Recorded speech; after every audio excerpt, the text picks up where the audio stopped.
Hey guys, welcome back to the channel. If you're new here, all I do is basically go over some Veloster N content and show the modifications I've done to my car. Today I'm going to go ahead and show the new 2022 update and 2021 update for the Veloster N models, where the infotainment system is updated. Now, I recently already took a video of this and I made a whole video, but then I realized that the main screen actually shows my location, so obviously I'm not going to post that on YouTube. But anyways, so how this goes about, if you want to update your system or the infotainment system for 2021 and 2022 models, is you have to go on Hyundai's website. They had this software available. They pulled it recently. I believe it had some bugs, but you would plug your USB drive into your computer, you let it upload, and then you unplug it and plug it in here into the car and allow the software to update.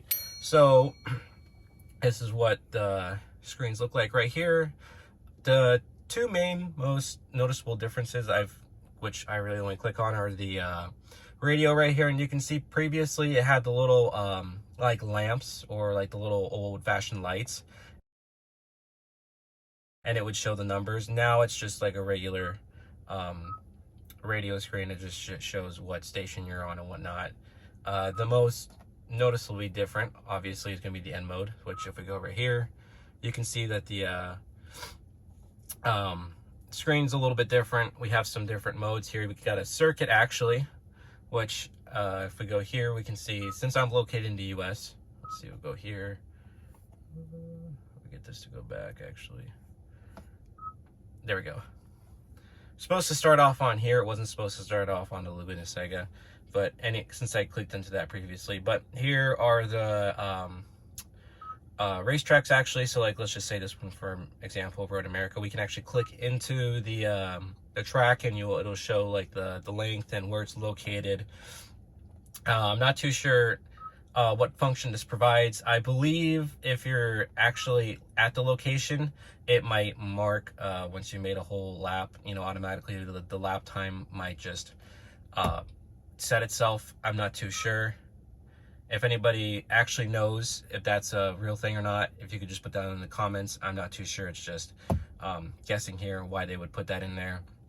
Anyways, so we have a couple more features. We have obviously the information down below, which you can actually change. I'll show you that in a second. And then this is actually pretty cool. I have a manual, so I have the 6 gears right here, and it shows the RPMs and what speed you're at, and also the gear as well right here. It'll change. I don't know if it'll show now. Nope. Anyways, I can actually go here though, and we can go to the N performance.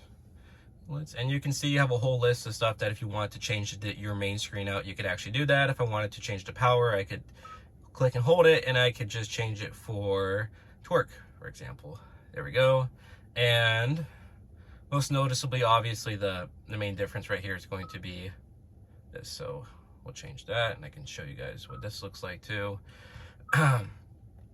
If we are in the N custom mode, you would obviously remember kind of that since this is a 2022 model, we used to have the spider graph. I believe it was the same for the 2021s as well.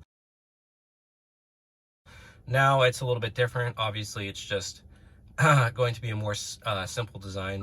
You can click it here. You can see it gives you a little example of what it's going to be changing for each of these. Let's see, the rev matching disabled, turn it on, reduces, minimizes, and so on. Anyways, this is pretty cool. I'm pretty happy with this screen. I'd say it's a little bit better looking than the previous screen that was on the 2021s and 2022s that came from the factory.